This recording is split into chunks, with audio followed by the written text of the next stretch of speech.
Mr. Harris, if I could start with you, and you might want to take this on notice, if we use the last 15 Productivity Commission reports, how would you rate the success of the recommendations in the final reports being finally taken up by government or agreed to by government? I have my own mental rule of thumb for this, Senator. So if you're actually looking for a statistical analysis recommendation by recommendation, we can put a bit of work into that. I'm not sure it will actually be an accurate representation of what happens with our reports, but we can do that if you'd like such a thing. My own benchmark is the degree to which governments, even if they don't announce something as a response to our report, subsequently change policy to do what we've suggested or something similar to it. And there has been a notable number of examples where that's occurred.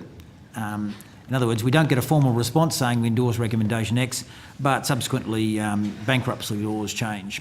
And that's an example of one. My guesstimate is we probably have a hit rate of about 30% in terms of governments actually taking up directly recommendations from reports. But that for us isn't the total measure of success. The total measure of success for a report, that even where it isn't taken up, is do we influence the public debate? And I'll give you a good example of this. Gambling. That report on gambling, I think is 2009, subject to correction, is still the extant... 2009, final 2010. 10.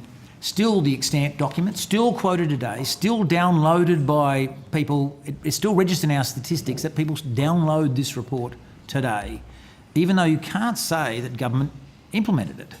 So as far as the Productivity Commission is concerned, I don't think this is an unreasonable thing for an agency like us to do. We get a substantial level of positive reinforcement by the fact that if there is a debate on the topic, our report is central to the debate on the topic. The parties can disagree on the solutions, they can disagree on the ideologies, but the data contained in it lives on for a substantial period, and there are plenty more examples of it than that. But since then, I won't keep going in the interest of time. I'd agree with your thematic assessment. If you could, in terms of the contribution the Productivity Commission reports make to debates generally, if on notice you could perhaps have a look at the last 10 reports, because I'm sure Senator Giorgio and myself would be very, very keen for the HFE report to be in that 30% of reports that get taken up and endorsed by government. If we could just turn... we'll wait and see. One of the issues I want to turn to, again, just at a thematic level, if we could, Ms. Chester, you mentioned that the system is struggling to deal with the outliers, i.e., in the most recent history, Western Australia. But would you agree that the West Australian experience is likely to be more common, not just to Western Australia, but to other jurisdictions as we move to a more open economy, as other jurisdictions become more dependent and exposed to commodity pricing? The existence of the outliers, if there is no reform, is likely to become more common. Would you agree or disagree with that? So, Senator, that's a good question. It's one that we ponder a little bit upon in our report. And it's difficult to know whether or not, say, the period of 2000 to 2007 versus the period 2008 to today, which is the old norm the norm, or is the current period the new norm?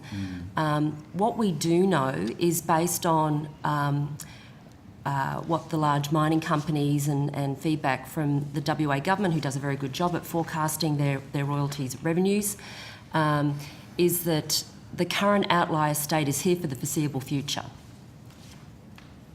But it will be more volatile, because we're now in a situation where up until recently the royalty incomes were driven by both quantity and price. Yep. We've now had the investment boom. We know that we've got the iron ore coming out of the ground now for the next 40 or 50 years from that investment. It's now going to be moving around according to price. So thus it will be likely to be an outlier, but likely to become a more volatile outlier with commodity price movements.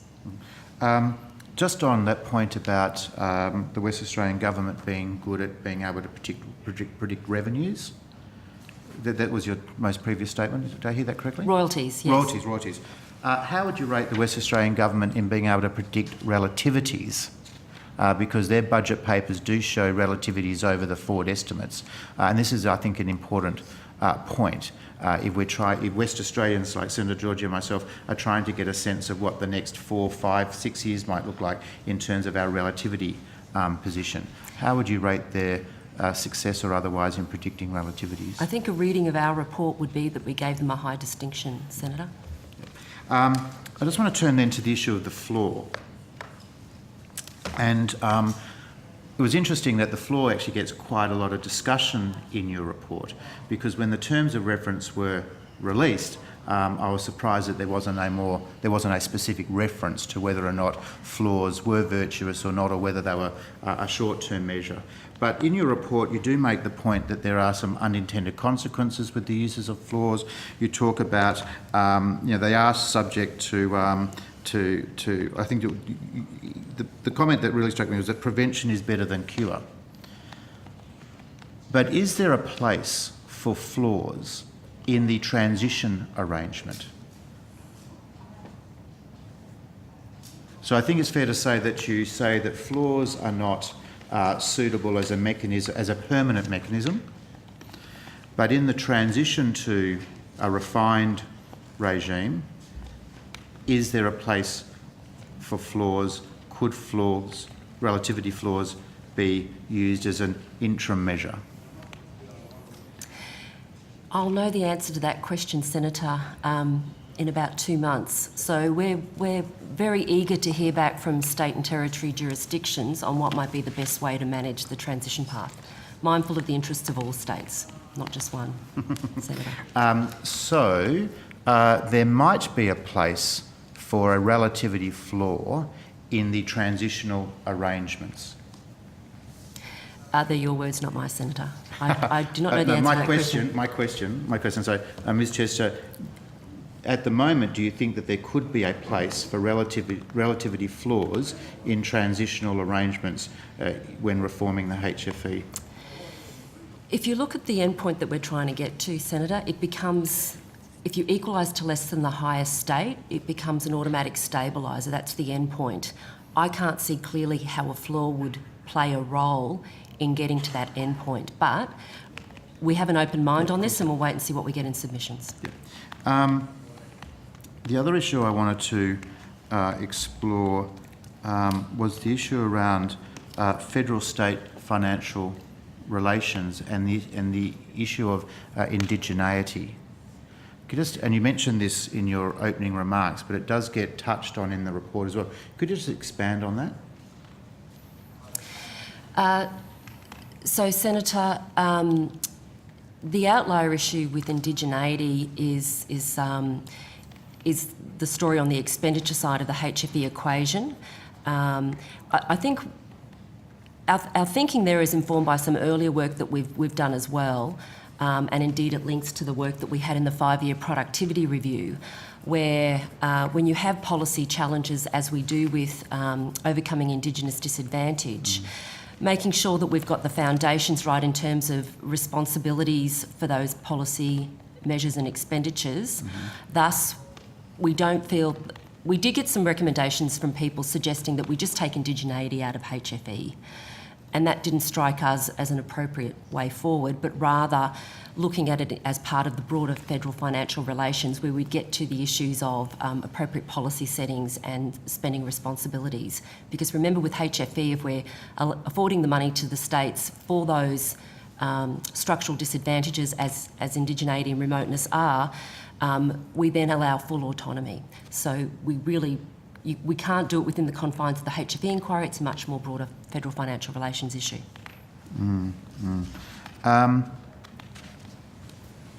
Do you think that particular point will be traversed in the public consultation process, or do you? And when I say overlooked, I don't mean that people are dismissive of it, but it's not immediately central to this task. That it might be something that could be done as a separate bit of work into the future. So we would see that as part of the 5-year productivity review program between the Commonwealth and state and territory jurisdictions, and indeed in our 6th chapter on government, effective government, we do actually identify Indigenous as, rightly so, the imperative being the first cab off the rank. Okay. In in the early part of the document, you talk about as a point that the Treasurer should ask the Commonwealth Grants Commission to recommend relativities consistent with a revised objectivity. What time frame do you put on that statement?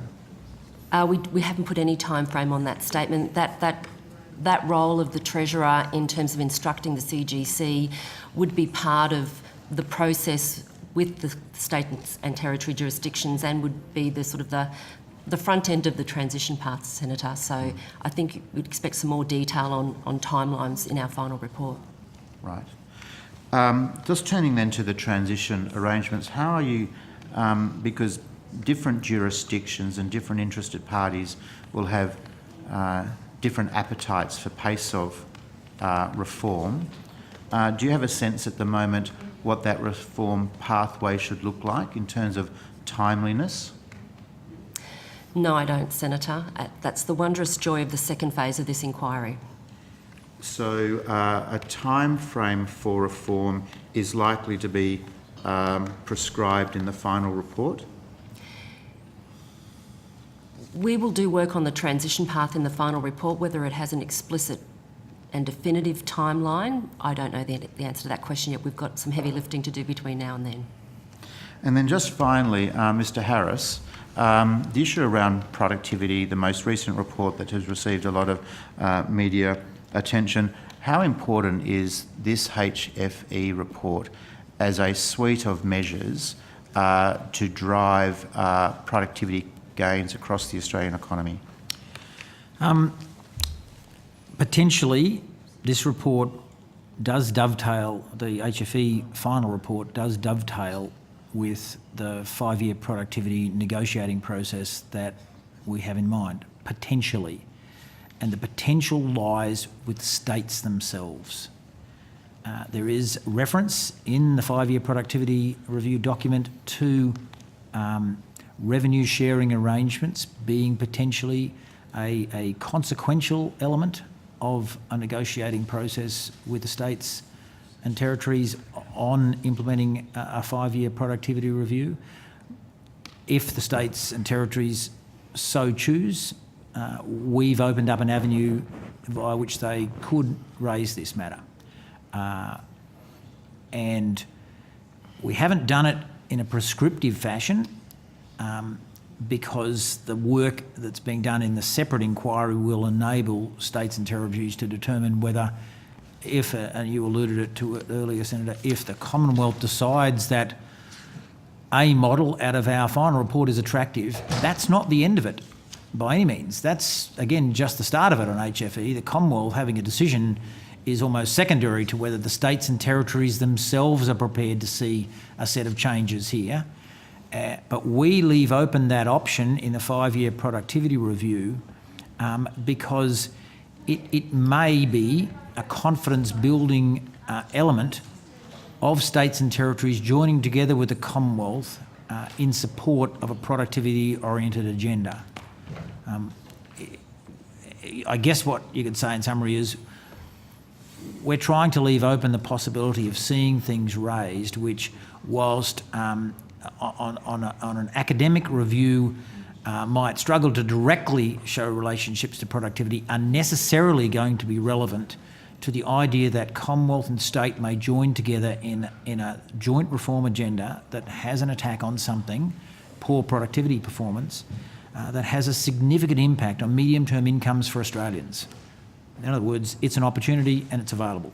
Mr Harris, just finally, Chair, if I may. Mr Harris, in your experience and over your observations, when it comes to Commonwealth state reforms, is the secret to success in states and territories cooperating and working it out amongst themselves first, or is it the sort of heavy hand or the big stick of the Commonwealth convincing states and territories of the merits of reform? The Commonwealth can always buy reform if it's got enough money. So That's national the bottom competition line, payments and were we an do example of we that. do mention that.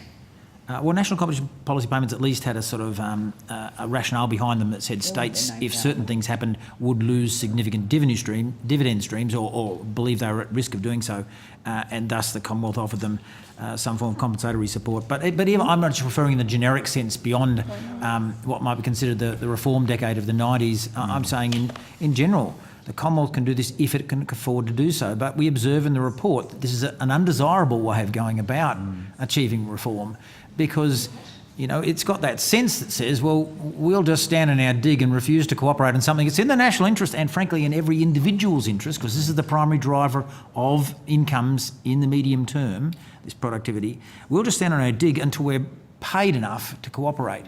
It's a particularly poor way of developing good public policy. It's actually a driver down to, well, what can we afford to buy here? That's undesirable. We say so explicitly in the report. But where there are other reform options that states and territories are prepared to put on the table, that's a good trade-off. That's policy win for policy win. That's a far more progressive trade-off. And potentially, in some cases, these policy wins will involve sharing of money. And this is not just limited to HFE. Some of our better ideas do involve the potential putting at risk of money out of the health budgets. We suggest 2 to 3% of the health budget might be put redirected towards support for local area health networks and their involvement in managing chronic disease. So there is money inside what you might call this productivity review structure, but it's money where the policy intent will be number one and the money will be number two. That's our preferred position. Great, thanks very much.